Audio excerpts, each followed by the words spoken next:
বছর পরে আবার ফিরছে ভাইরাস আতঙ্ক। করোনার পর এবার কি ভয় ধরাচ্ছে হিউম্যান মেটা নিউমো ভাইরাস HMPV। শ্বাসনালীতে সংক্রমণ, শ্বাসকষ্ট, জ্বর, সর্দি, কাশি এগুলোতে ভুগছে চীনের শিশু, বয়স্করা আক্রান্ত হতে পারে সবাই। সম্মানীয় দর্শক, এসএস মিডিয়া 365 চ্যানেলে আপনাদের সকলকে স্বাগত। আবারও আতঙ্ক, আবারও সেই চীন, সংবাদ শিরোনামে আবারও চীন, আবারও সেই ভাইরাস আতঙ্ক। এবার human pneumonia virus, yes HMPV, human pneumonia ভাইরাসে গোটা চীন আতঙ্ক। মৃত্যু হচ্ছে, শয়ে শয়ে মানুষের মৃত্যু, হসপিটালে প্রচন্ড ভিড়। এই মুহূর্তে হসপিটালগুলোতে প্রচন্ড ভিড় রোগী ভর্তির জন্য। হিউম্যান নিউমোনিয়া ভাইরাসে আতঙ্ক গোটা দেশ, গোটা রাজ্য, গোটা চীন তো বটেই, গোটা দেশ আতঙ্ক, গোটা পৃথিবী এই মুহূর্তে আতঙ্কের প্রহর গুনছে। WHO হু এ বিষয়ে কি জানিয়েছেন? আমাদের ভারতবর্ষ, তারের আতঙ্ক ভারতবর্ষ এ বিষয়ে, ভারত আমাদের দেশ, আমাদের ভারত কি বলেছে এই হিউম্যান নিউমোনিয়া ভাইরাসের আতঙ্কে? ভারত কি জানাচ্ছে, আমরা কিভাবে সতর্ক থাকবো এবং ভারতে এর প্রভাব কতটা পড়বে? দেখুন, বলা হয়েছে সতর্ক থাকুন, চীনের HMPV ভারতে, মোদী সরকারের সতর্ক বার্তা, নির্দেশিকা জারি।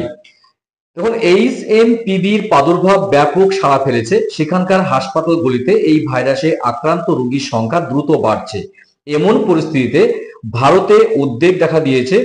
করোনা ভাইরাসের মতো এই ভাইরাসও ভারতে প্রবেশ করবে কিনা এই প্রশ্ন উঠতে শুরু করেছে চারিদিক থেকে। ভারতের স্বাস্থ্য সংস্থা জানিয়েছে এই রোগটি ভারতে কতটা বিপজ্জনক হতে পারে। যখন চীনে কোভিড-19 এর মতো মানব যে মেটাপনিউ ভাইরাস অর্থাৎ হিউম্যান নিউমোনিয়া ভাইরাস HMPV ছড়িয়ে পড়েছে, ভারতীয় স্বাস্থ্য সংস্থা জানিয়েছে যে এই ভাইরাস অন্যান্য শ্বাসযন্ত্রের ভাইরাসের মতো সাধারণ সর্দির কারণ হতে পারে এবং চিন্তারও কোনো কারণ নেই। স্বাস্থ্য পরিষেবার মহাপরিচালক DGHS ডক্টর অতুল গোয়েল জানিয়েছেন যে হিউম্যান নিউমোনিয়া ভাইরাস অন্যান্য শ্বাসযন্ত্রের ভাইরাসের মতোই, যা সাধারণ সর্দি সৃষ্টি করে। এই ভাইরাস তরুণ ও প্রবীণদের মতোই ফ্লুয়ের মতো উপসর্গ সৃষ্টি করতে পারে। National centre for disease control HMPV অর্থাৎ হিউম্যান নিউমোনিয়া ভাইরাসের যে মৌসুমী ইনফ্লুয়েঞ্জা নিয়ে সতর্ক রয়েছে এবং আন্তর্জাতিক সংস্থাগুলির সঙ্গে যোগাযোগ রাখছে। ডক্টর গোয়েল বলেন যে চীনে মানব যে মেটাহিউম্যানিয়াম ভাইরাস HMPVর প্রাদুর্ভাব খবর পাওয়া গেছে। আমরা দেশের শ্বাসযন্ত্র সংক্রান্ত ডেটা বিশ্লেষণ করছি। ডিসেম্বর 24-এর পরিসংখ্যানে কোনো উল্লেখযোগ্য বৃদ্ধি দেখা যায়নি। আমাদের স্বাস্থ্য সংস্থা থেকে বড় ধরনের কোনো ঘটনা রিপোর্ট করা হয়নি। বর্তমান পরিস্থিতি নিয়ে আতঙ্কিত হওয়ার প্রয়োজন নেই। ডক্টর গোয়েল আরো বলেন, শীতকালে শ্বাসযন্ত্রের সংক্রমণ সাধারণত বৃদ্ধি পায়। এর জন্য প্রয়োজনীয় সরঞ্জাম এবং শয্যার ব্যবস্থা আমাদের হাসপাতালে রয়েছে। দেখুন, ডক্টর গোয়েল যেটা বলছেন যে ভারতে যে হিউম্যান নিউমোনিয়া ভাইরাস যে আতঙ্ক ছড়িয়ে পড়েছে, এটা ভারতের জন্য কোনো ভয়ের কোনো কারণ নেই। কারণ এই ভাইরাসটা এমনি সর্দি কাশি মানুষের হতে পারে।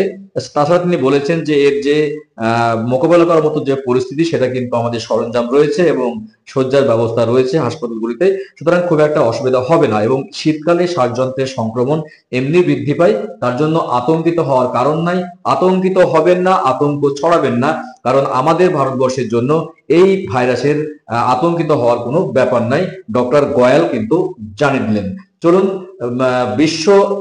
চলুন টিভি স্ক্রিনে দেখে নিই যে এই ভাইরাস সম্পর্কে বিশেষজ্ঞদের মতামত কি রয়েছে এবং চীনে এই ভাইরাসের প্রাদুর্ভাব কতখানি ঘটেছে এবং ক্ষতি কতটা হচ্ছে।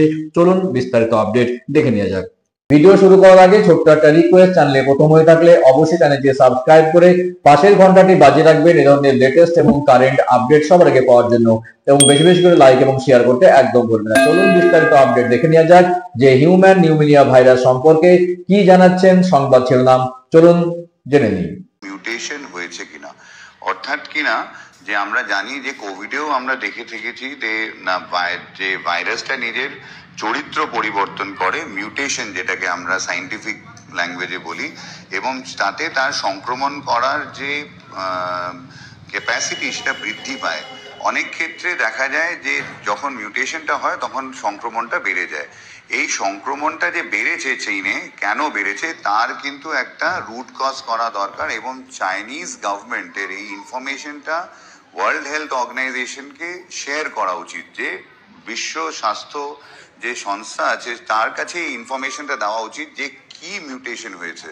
কেন, যদি আমরা যা জানি যে সোশ্যাল মিডিয়াতে যা ইনফরমেশন আসছে যে ইনফেকশনটা বাচ্চাদের মধ্যে হচ্ছে এবং 65-র ওপরের হচ্ছে, সর্দি কাশি জ্বর নিউমোনিয়া কিছু ক্ষেত্রে দেখা যাচ্ছে, এবং স্টেরয়েড দিলে কিন্তু পেশেন্টসরা সুস্থ হয়ে যাচ্ছে।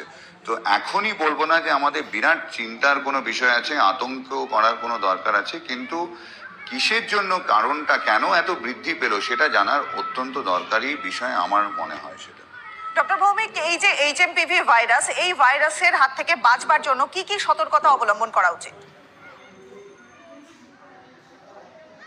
দেখুন, যেটা আমরা কোভিড যুগ থেকে 2020 থেকে বলে আসছি যে কোনো ভাইরাল ইনফেকশন যেটা নাক কান গলা দিয়ে ঢোকে, এবং সেটা কিন্তু মেটানিউমো ভাইরাসেরও একই তার কিন্তু প্রকৃতি, সে কিন্তু হাঁচি কাশি করছে, তাকে যদি আমাদের অ্যাভয়েড করতে হয়, প্রথমেই যেটা করতে হবে যে আমাদের হাত,